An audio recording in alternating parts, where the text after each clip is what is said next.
Hi guys, this is Jana. Today I want to do a video on a question, frequently asked question actually. I get asked a lot in personal messages or on Facebook messages, and people always want to know, like, how did you get started? How did things get you to YouTube? So today I want to just tell you how it got started for all those people who want to know and dare not ask. It started about 20 some years ago. No, it's longer. 30 years ago by now. It started with actually with Quantum Leap with Scott Bakula, and fell in love with the series, fell in love with Scott, or actually I fell in love with Sam Beckett. I thought it was a wonderful series, and yeah, I became a fan back in those days, and I still am. So that's where it actually started. Now, to make you understand how everything gets connected, I will start where things started getting a little bad for me. I have a job. I'm a security guard, a very expensive security guard actually, because in my country you need diplomas for that. It's not an easy job to do, and I have all the diplomas that I could get, could educate myself with. So I'm pretty expensive because every diploma brought with it a certain amount of money. They had to pay me extra per hour. So things were going well, you know, back in those days, and I made a lot of money, tons of money, and everything was going well in the 90s.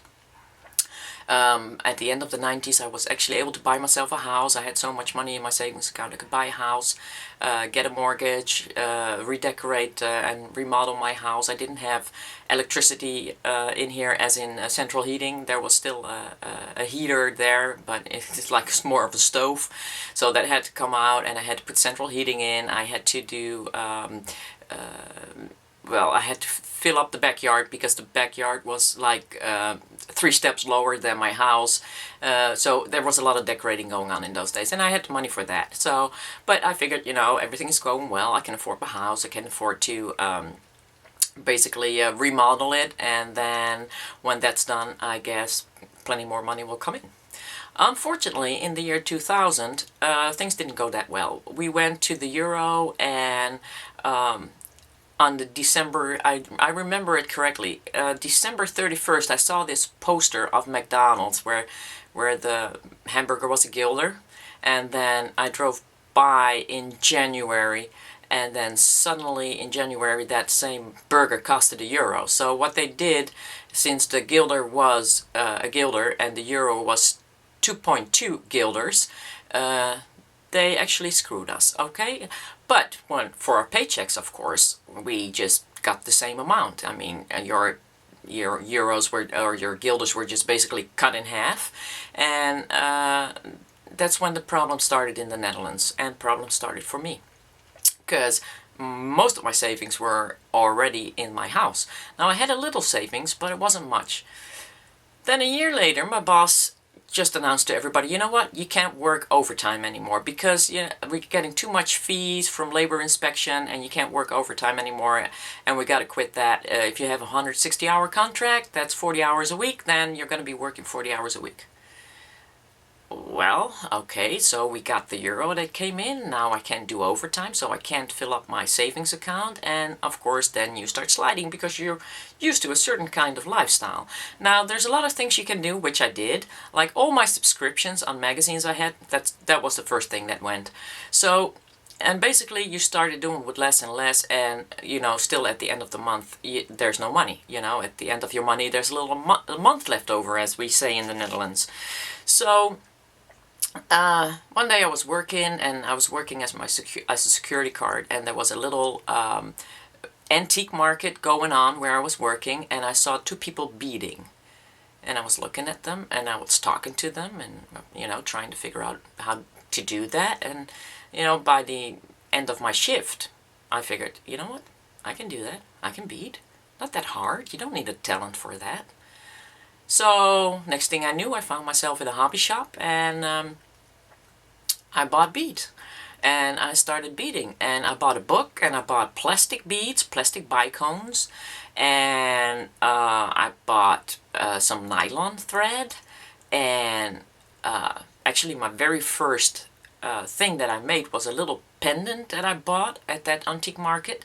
They were little medallions, and they could hold Swarovskis on the side. So I glued those on there, but of course those fell off. So that was basically my experiment with glue, and since then glue has gone from my life. No glue ever used in any of my tutorials. So, where was I? Oh yeah, I started beading, and you know, even with the plastic beads, my friends started talking to me, saying like, wow, you make pretty stuff. And I thought, well, if it looks that good with plastic, how would it look with Swarovski? And then I started to just buy little amounts of Swarovski. I mean, 10 at a time, 50 at a time, just, you know, the clear ones, the black ones, the ABs. It would all come from my own pocket, and I started selling. And one of those people from the antique market, I still was in contact with her, and we started doing fairs together because we wanted a big table, but we couldn't afford a big table. So what we did was we would buy 3 meters of table and then split it in half, because I already found out if I had like 1.5 meters, people would pass me by. So, you know, you're not getting taken seriously. So that was a very good plan, to just do it together, split the table in half. We both still only needed 1.5 meters with our stuff. And then the thing happened where her table looked like a flea market table, and my table looked professional. There wasn't that much on that table, and it was spread out, and people, you know, could take a look at the table and see everything in one glance. And yeah, her table was like stacked, and everything was on top of each other, and things were sticking out and hanging on, and so what happened was I started doing better than her. Now that's a problem, because this is the point where the girl that taught you all that you know, you kind of, you know, the teacher becomes the student, sort of. And she didn't understand why, and I couldn't, I tried to explain it to her, but she wouldn't listen. She thought the more stuff she stacked on her table, the more people had to look at, and the more people could see, so the more easier it would be for people to buy. But it's not true. If you got one display, you can display something on there in different colors, the same item in different colors. But what she did was she used that display to top and top and top different things on top of each other. When it was actually made for like 3 items to display, she would put 20 on there. Now how are people gonna? I'm sorry. I would just hang 3 on there, 3 of the same designs, and 3 different colors to give people an idea. But okay, that's her thing. Everybody does it their way. Eventually, of course, I was able to afford my own 3 meters tables. She gave up because she wasn't making any money at the fairs, and I was doing well. And yeah, I was able to fill that gap where my boss said you can't work overtime anymore, to, with the beads, say, make the same amount of money that I needed to survive. So I did that for years and years. I bought the beads for my own pocket. I didn't have any debts. I didn't go to the bank to buy Swarovskis. I didn't go like, please give me 20,000 euros. I need Swarovskis. I didn't do anything of that. I all bought it from my own pocket. So it's a pretty much a circle. If I would make 300 euros, 100 euros would be spent towards buying new beads, and the other 200 would be spent on food and gas and parking and fair tables and all that kind of stuff, whatever I needed to do. But I was able to make ends meet, and that was all that I cared about. Now, 7 years into this business, and that was in 2011, I went to see Scott. And now I wasn't able to really go see Scott because I didn't have the money to go see Scott. But he was in England, that's not too far away. And lo and behold, a girl mailed me and said, I've been watching your YouTube videos of Scott. I love it so much. I love Scott. Can you help me?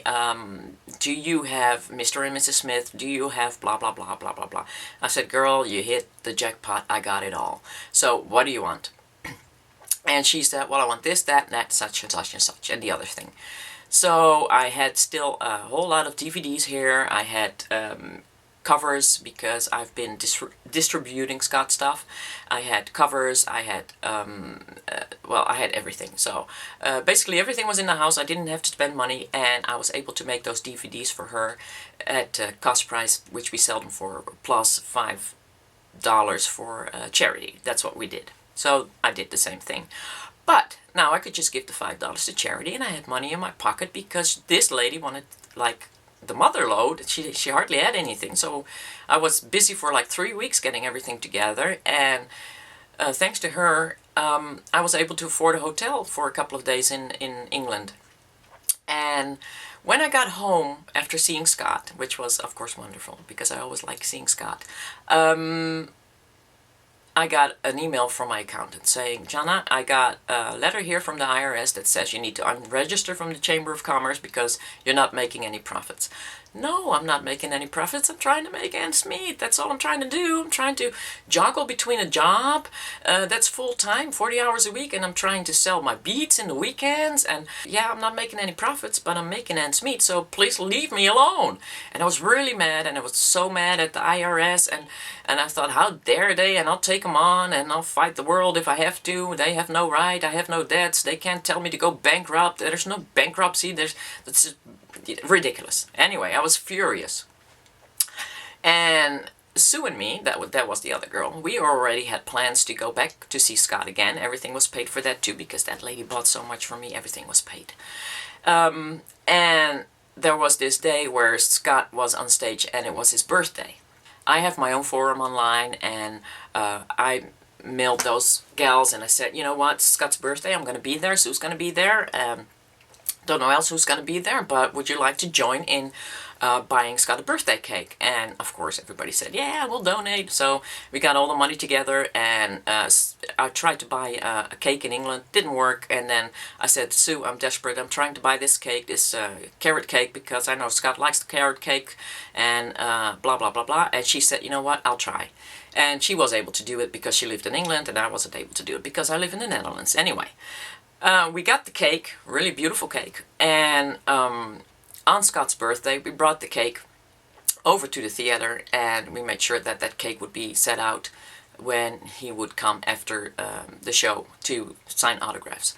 So I was taping and you know, making sure that the girls that bought for this cake also would be able to see that, and everybody was starting to congratulate him, and I thought, oh shit, yeah, I gotta do that too, right? So I put down my camera, went up to him, gave him my hand, and he pulled me in his arms, gave me a big kiss on the cheek, and then I was so flabbergasted that I basically let go without giving him a kiss back on the cheek. But then I wouldn't want to do that because I'm kind of shy about that. I don't want to be that stalker kind of fan. And later on, Sue said to me, you know what, Jana, I saw that kiss on your cheek, and you were the only one who gave a kiss on the cheek. And I'm telling you, things just kind of... I was so mad when I got there at the IRS, and just kind of, at that point, I just thought, you know what, I give up. And then my mom got real upset because I don't give up. I'm not a giver-upper. I will fight for anything. I will fight till the death do me part from this planet, but I will not give up. But I came back home and I gave up. And I said, Mom, I'm going to give up. And she said, no, don't do that. That's not like you. And you never give up. And you always fight. And you always... I said, Mom, I'm tired. I don't want to do this anymore. I give up. Let the IRS have their way. I said, if we drown, we'll drown. And then I started thinking. I started thinking back. I started making the music video of the days we had there, and Scott and Sue and all the fun I had. And I thought, wait a minute. A couple of years ago, I went into a forum for Scott, and I saw music videos. And I like music videos. I really like them. But, you know, I wanted to give a different little twist to it. I wanted to do subtitles, or I wanted to do the video footage that had a song with it, and then the song lyrics would match the video clippings. So I started to teach myself video editing, and I started to teach myself photoshopping, of course, because they go hand in hand. And I started making music videos on uploading them on YouTube. Now this was in the days when there were no ads, when there was no talk about copyright. You know, you could upload anything, and fans took a liking to it. And at a certain point, of course, it says 3 copyright strikes and now you're gone. So my channel disappeared. And that was disappointing. But then the ads came, and sometimes when you would upload, then you would get an ad on your page and they would leave your video alone. So I re-uploaded some of the stuff, the later stuff, and but the channel isn't what it used to be anymore, and it kind of took away the fun, because every time that you upload now with a music video, yes, you are using somebody else's music. Hell, people are buying the music because I'm uploading the video. But because I got plenty of emails from that too. But yeah, sometimes they just won't barge, and so every time you upload a music video, you will just, you know, you have to do this and say, oh, I hope that they will give me an ad and not take me down.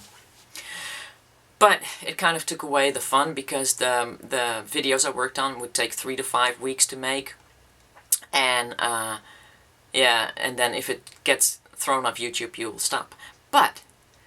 And with all that, it suddenly said, you know what, you can't monetize your videos. And I thought, no, I can't monetize my videos, they're copyrighted. But I thought, you know what, I'll try it. And indeed, I could monetize my videos. I don't want to make money off of Scott anyway, so, but I couldn't monetize because of the copyright. So I figured that out already before. But, you know, the banner said you can monetize, so okay, try it. But that didn't work. And then suddenly things start falling together. Okay, we got Scott here on the one side. I make music videos, taught myself video editing. I can bead.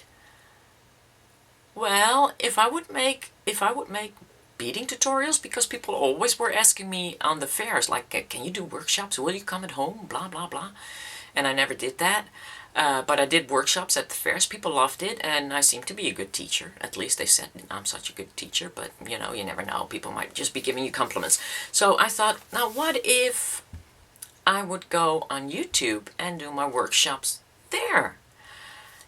And then I thought, well, you can't just go on YouTube and do your workshops there. You need research. So for 2 months after I got home from England, after seeing Scott being kissed on the cheek, well, nobody else was being kissed on the cheek. I still like that idea. But anyway, yeah, for 2 months after that, I went on YouTube and I started looking for the beading channels.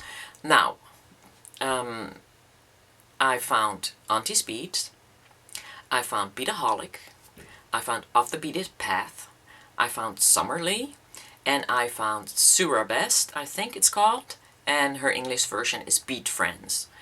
So these were the 5 channels after 2 months I figured out were the best running channels. They had the most views, they had the most subscribers, and I started taking note. And I started watching their videos, I started looking at their comments. I was basically doing now my research, which I always do. I do research. And I found out several things. Summerlee has a great sense of humor. That's why she's got so many views, and that's why she has so many subscribers. So that's her strength, her humor. Read her comments and you will see, oh, I love you, you're so funny, blah, blah, blah. You'll see. Then you got Kelly. Now, Kelly's really serious, and Kelly does really beautiful video tutorials, and very clear.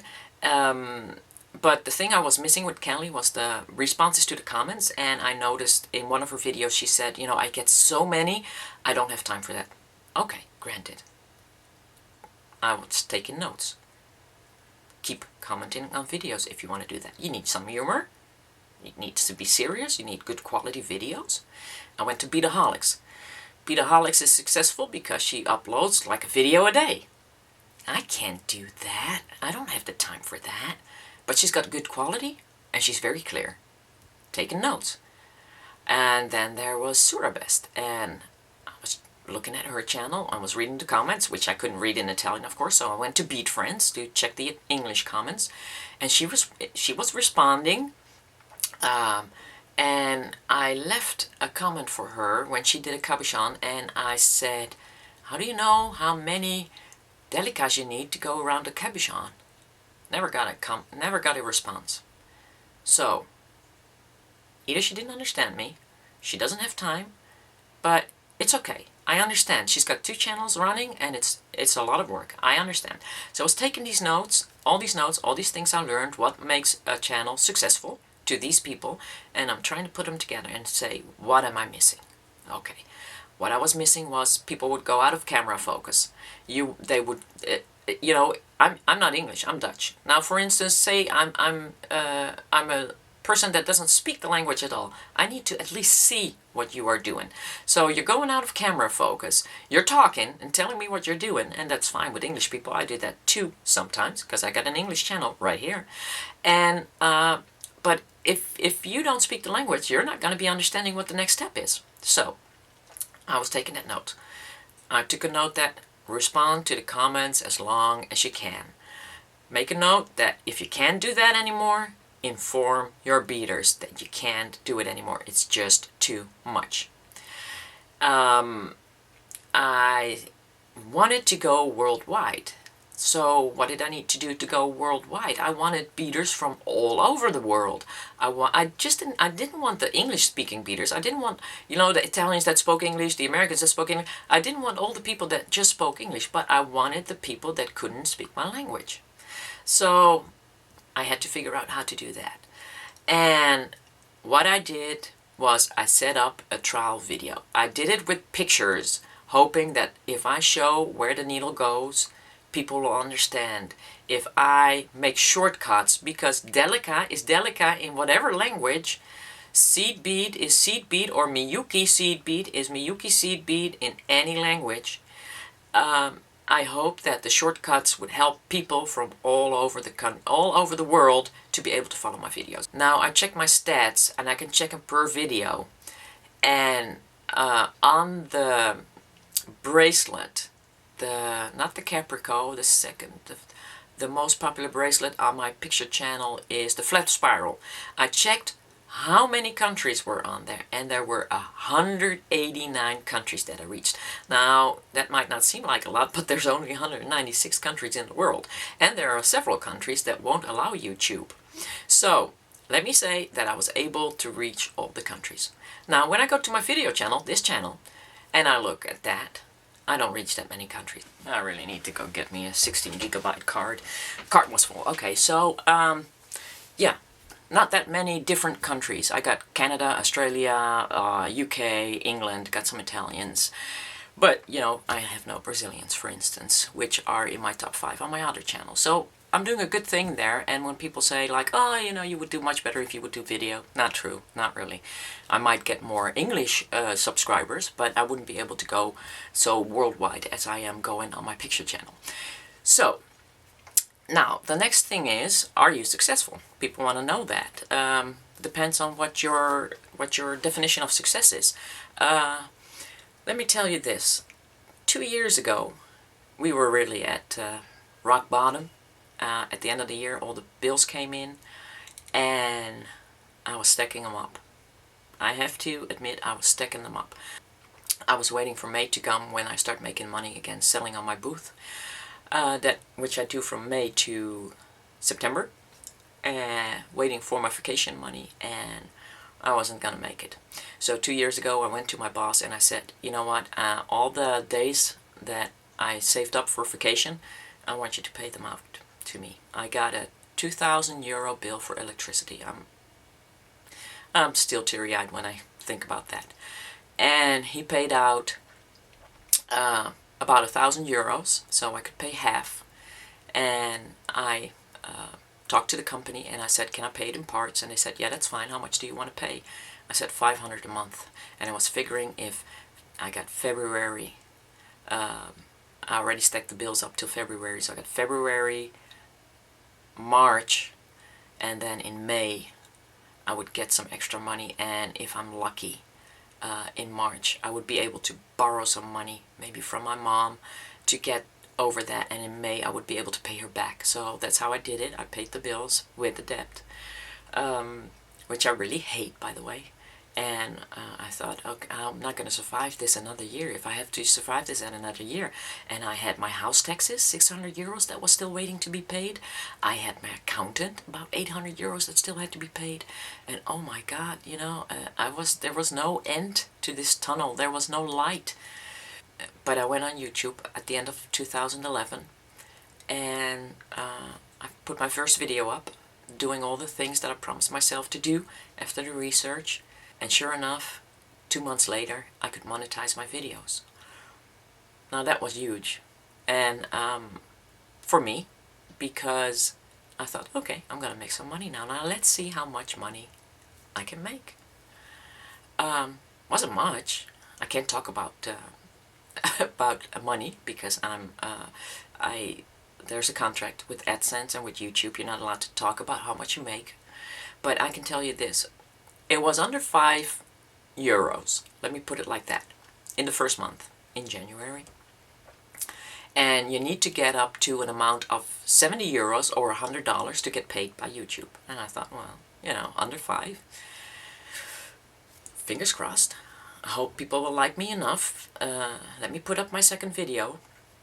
And let's just work hard and let's just, you know, close our eyes, do your thing, work hard, go the extra mile, especially go the extra mile. It's so important. Show that backbone.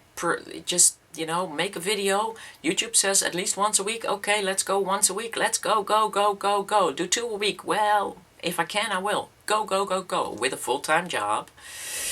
And with the booth coming up in May, I thought, you know what, let me just go a little faster, a little harder, and just, so I got stuff to put on my booth, all new stuff, and let's take the old stuff off that people saw the years before that's been laying there for 3 years, let them take them off, let me take them apart, and let me put all new stuff on there. And sure enough, after 3 months, I got paid by YouTube.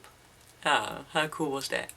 Of course, it's not enough to pay my bills, but yeah, it's a start. So the next thing I thought, I want to become a YouTube partner.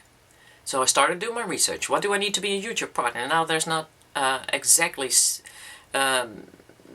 not correct numbers for that, but people said, well, at least minimum of 50 videos on there. You have to have at least 2,500 subscribers, at least, or you don't even have to apply. And you need at least 100,000 video views, and you need at least 3 videos that have over 10,000. That was about the average from all the statics that I got from everybody that just kind of gave me that. So I thought, I can do this by April 1st. I can do this by April 1st. You know, things get in the way. That's the way life is. And I had like 48 videos by April 1st. So I needed 2 more. I thought 2 more and I will apply for partnership. And then I thought, you know what? Let me do a couple more and then let me apply by the end of April. I wanted the custom thumbnail, which wasn't regular then. You get that now basically instantly if your account is in good standards after 3 months. And I wanted the banner. That's something they still only give to senior partners. So there's 2 kinds of partnerships right now. There's junior partnership and senior partnership. And the senior partners, you can see which one are senior partners by the ads, of course, and by the banners. So the banners is the one thing that still can show the difference between. But yeah, and then April 1st, YouTube said, you know what, yeah, that whole YouTube partner thing, we're going to stop that because we're getting too much applications or whatever, and we're going to make everybody partner. So as soon as you upload your first video, you can monetize it if you're in a monetized country. Now, not every country is there. I think Italy's not there. So if you're in Italy, you can still do it, but you'll have to wait till you get invited. So, you know, that was a bummer. Yeah, I mean, I worked so hard to get there, and, you know, that was a setback. And then I thought, you know, what are you bitching about? You know, you're making money, you're doing well, just continue. I mean, seriously, you're doing good, you're growing, you know, subscribers are coming to you, they like you, obviously, they like your channel, you're advanced, a little different than the other channels, which are most basically beginners channels, so just go on, do it. And then in August, I got an email from YouTube that says, hey, Jana, would you come and become a YouTube partner with us? And I went, yes. So now I got my banner. I'm all happy. And with that came YouTube earnings, which were a percentage of what the profits were made on my channel. But I'm not really sure how that's calculated. Junior partners got that too now. So I was doing really well. And you know, by the end of May, I said to my boss, you know what? If things continue the way they are going, I'm going to work less for you. I've had it. I've been working for you for 20 some years. You know, you always say I'm stubborn. You always say you walk the fine line. You won't compromise. There's only black and white with you. Where's your gray area? Why won't you see gray? And I said, that's just the way it is. I do my job. I do the way you taught me to do my job. I do the way by the book, and blah blah blah blah. All these bad traits that my boss listed are now being used on YouTube. I'm stubborn. Yep, I'm very stubborn. People tell me, you know, John, that would be better for your channel, your main channel, if you do video. And I say, no, no, no, no, no. I'm going to keep it the way it is. That's the way I like it. Do your research. 10,000 subs, people. 10,000 subs. Over 2.5 million views. You haven't done your research. How can you tell me I will be more successful if I do videos there? It is an advanced channel for advanced beaters, beaters that learn from books, beaters that learn from downloading PDF files, beaters that learn from pictures. It's not for beginning beaters. If you want to learn how to begin and beat there, you know, be my guest. But if you don't like it, go somewhere else. So, but, you know, in a sort of way, I caved. So I did this video channel. But I'm doing it my way. I'm starting at the beginning for the beginning beaters. I hope that the beginning beaters will get so advanced that they say, you know what, Jonna, this channel is not good enough for me anymore. I'll skip over and cadoodle to the other side and then continue there. I am seeing everything black and white. Yeah, that's true. You know, beading is a certain way for me, and I don't really like to go off the path. If you have a beaded path you need to go through, I'm going to go through that path, and I'm not going to go around, not going to take shortcuts, and that's just the way it is. And so I'm stubborn, and yeah, that's just the way I am. All these bad traits are now being used for my YouTube channel, so I'm going to be as stubborn as I am, as I always have been, and I will continue to be stubborn and do it my way. And that's one of the things I think that makes a person successful. Just, you got your mind set on something, this is your goal, go focus there, and make it your purpose. So, by the end of the year, thanks to AdSense, the advertisers on my channel that like my channel enough to advertise on it, let me put it like that, I told my boss at the end of the year, last year, you know what, I don't have to work for you 5 days a week anymore. I can work 4 days a week for you. And that, to me, people, that is success. I mean, seriously? That is success. And somebody else say, well, no. Success is when you have $1 million in your savings account. And I say, okay. But, you know, success to me is what everybody thinks is success. So to me, success is working 1 day less after 20 some years for my boss. Working 5 days a week is working 1 day less. And this is a goal, ladies and gentlemen. This is a goal. I want, by the end of this year, I want to dump another day per week. So I want to start working 3 days a week for my boss. I want to spend 2 days on my beading channel. And I have to work hard in the days I have off, and I have to work hard on my beading. And I have to focus on getting to that goal. So I hope I will make that, and then that will be another success. And so on until I can hand in my uniform and say, I don't have to work for you anymore because I am successful enough on YouTube to support me in my venture without you for the rest of my life. Now, success, I think, also has to do with expanding your horizon. That's why I started doing macrame. That's why I started doing soutache. I still need to do chainmail. I still need to do embroidery, but that's a problem with the embroidery is glue. So I have to find a way around that. But, you know, there are so many things that I can still teach myself. I still want to learn. And you can't be stuck in one thing. You can't just be stuck in the beading if you want to become successful. So whether you do a web shop, or if you want to do go on Etsy, download PDF files, check out Etsy, check out Pinterest, check out eBay, check out everything. Do research if you want to see what sells. I remember when I was on eBay and I was selling postcards, I just checked out what sold, the sold items, and I put in postcards, and I looked at what postcards sold, and then I checked like what were the most expensive postcards that sold, and then I saw golf.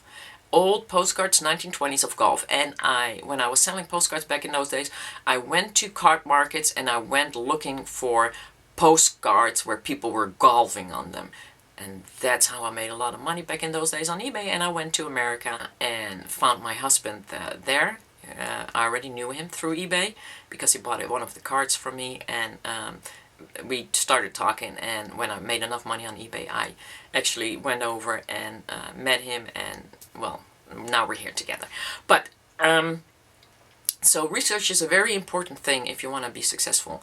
You can go to all kinds of beading shops and you will see that it doesn't work very well. You know, they think the web is a wonderful way to make money, but it's also you have to stand out. So how do you stand out? You have to be different. You don't have to be better, because I'm not the most wonderful beater in the world. I see projects that make me drool and I can't make, and you know, a little envy there, yeah, I'll admit. But you have to be different. And I think that's my whole thing. I'm different. I'm a little bit more advanced. I'm not afraid to show all my beading projects. I don't have to go on Etsy, because just go on Etsy for the sake of it and see what attracts your attention. I have no doubt Ella will be on your list. She is successful. And why is she successful? Because she is different. So learn from her, check out what makes her different. Why is she different? Check out her Facebook page. Check her out. I mean, seriously, you can learn from checking people out that are successful. If you have questions, ask them. If you don't ask a question on how people do something, then you're never going to get an answer. So how are you able to do it? To start a web page. And people say, well, I don't have any money to start. Well, I didn't have any money when I started either. I just started basically with buying 10 beads, a little book, and I bought plastic beads, I bought a book, and I bought thread, and I used nylon threads to use with my fingers, so I didn't have to buy needles. So that's how I got started. You don't really need a lot of money. Wix website, if you want to do a website, it's free. It's wonderful. I will leave a couple of links underneath here. And if you want to know more about how to think, I bumped into Jim Rohn not too long ago, and he's a very successful entrepreneur, and I've been watching those videos and I've been listening to the audio videos, and everything he says it's so recognizable. I already went through all those steps, and I have a goal to get out of this uniform, and that's what you need. You need a goal. You need a moment where you say, I've had it. I can't do this anymore. I'm going to change it around, or I'll show them. And you just need that PowerPoint where you say, I'm going to turn my life around now. I want to be able to pay the bills. I have to tell you, last month I got bills in the house. I paid them right away, and I paid them with a smile. I don't mind paying my bills as long as there is enough money in the house to be able to pay them and still have food on the table, and I am happy. So yeah, basically that's the story of what is happening to me, and I hope in 3 years from now I'll be able to tell you, guys, I did it! I handed in my uniform! So I'm never going to be rich. Well, not filthy stinking rich. I'm not going to be a millionaire. I don't have the desire to be a millionaire. And what I think is really important is that you have a goal in life that you're working for. My goal was paying the bills, and I think for a lot of you that is the same goal. So that's why I always tell people, use my videos, make the jewelry, sell them on eBay, sell them on Etsy. The only thing I don't want you to do is to translate a video in a different language and put it on YouTube. That's the only thing I don't want you to do. So how did I get here? To sum it all up, my inspiration, Scott Bakula, video editing and photoshopping, that's what I taught myself. Trying to fill the cap when the euro came in and the boss said you can't work more than 160 hours anymore, no more overtime for you. So filling the financial gap. 7 years later, I was doing pretty good, and 7 years later the IRS said you need to unregister from the Chamber of Commerce. And then I thought my whole world was falling apart and I needed a new plan, and I got my inspiration from Scott again. And I thought, well, I taught myself video editing because of you and photoshopping, and I taught myself beading because I needed to fill a financial gap. So take those two and put them together and start on YouTube. After that, I set the goal for myself that I want to make sure that there will be no more month left over at the end of my paycheck. So I reached that goal. Any bill that comes in now I can pay, and I pay them with a smile because I know I can pay them and I don't eat any less at the end of the month. The next goal was not to save up money but to work less for the boss. So, you know, this is whatever you want to do, you got choices here. I can either save up money, stay working for the boss 5 days a week, or I could not save up money for now and work less for the boss. And I really needed to work less for the boss. So that's for my mental state. I started to choose for the boss. And my next goal is to start paying off mortgage, and by the end of the year I need to work another day less for the boss. So you can set goals, and every time you reach a goal you can do another one. And there's also a goal for my friend Marcy, who said, when are you coming back to Australia? And I said, when I can travel first class. 32 hours in a plane, people, from the Netherlands to Australia. I'm not going to do that. I did that twice now. Not going to do it again unless I can travel first class. So that's another goal that I set for myself, because I do want to see my friend again. I miss her. And yeah, that's basically it. Anybody can do it. There's a wonderful speaker that's called Jim Rohn. I will put in a link underneath the video. Everything I said, what I did, I've only recently discovered him, but everything I did is exactly what he's saying to do. If he says you want to achieve anything in life, if you want to pay the bills, if you want to be happy in your relationship, you have to set goals for yourself, and you have to have the willpower, the backbone, blah, blah, blah, to achieve it.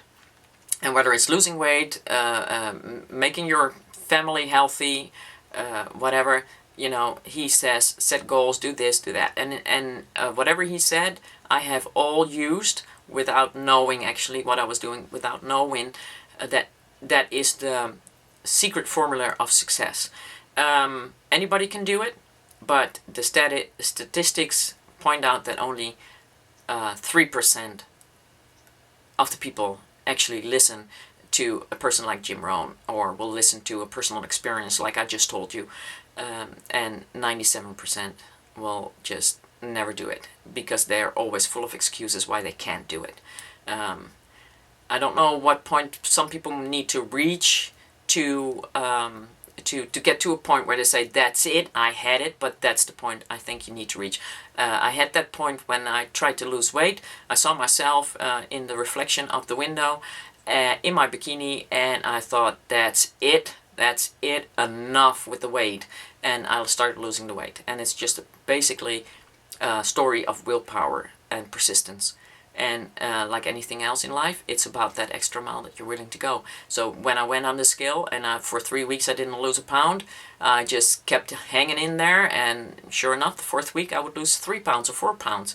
So it's all about willpower. It's all about going the extra mile. It's about not giving up, and that's the most important. And research. Research is very, very important. Whatever you want to do, whatever you want to do, if you want to start a web shop, or if you want to start a business outside a store or whatever, you need to do your research. You can't just say, okay, well, I'm good at this, and I'll buy that store, or I'll rent that store, and I'll be a success. No, it doesn't work that way. You need to know what will be a success and why people are a success that are already doing this. So, and this is just a video on how I got here, basically. To this point. I think I'm successful. You may think I'm not successful. Depends all on your definition of success. So this is basically the video on how I got here. What got me here, what brought me here at this point and time in my life. And it has no tips and tricks on how to be a good salesperson for your beads. You know, so that's a whole different area. But I would like to discuss that too if you want to hear that. So you can leave a comment if you want to hear that, and if you're not interested, well, then don't leave a comment or thumb it down like people like to do. So yeah, I hope you guys got use out of this. And for the 3% that will listen, and the 3% that will say, you know what, Jim Rohn, let me check that out. Let me hear that. I wish you good luck. If you need anything you can always ask me. Jim Rohn said he's easy to talk to. The guy that he learned everything from is easy to talk to, and you know what, guys, I'm easy to talk to too. So don't be ashamed. Find me on Facebook, send me a PM, or send me a message through PM on the YouTube channel, and I will answer your questions. But I can't talk too much about what I earn, because that would be like the no-no. But you know, I'm working a day less for my boss, so how bad is it? If you make $50 a day, then you need 4 times $50 a day to work a day less for your boss. Just calculate that. So that's about it, guys, and I hope somebody out there will have use for it and says, I'm gonna go for it, I'm gonna go the extra miles. I get tired of not being able to pay my bills. I get tired of going into an argument with my husband because he bought a chocolate cake which we can't afford, that is only $3. If you ever get to that point, listen to what I had to say and go check out Jim Rohn. Bye-bye, guys.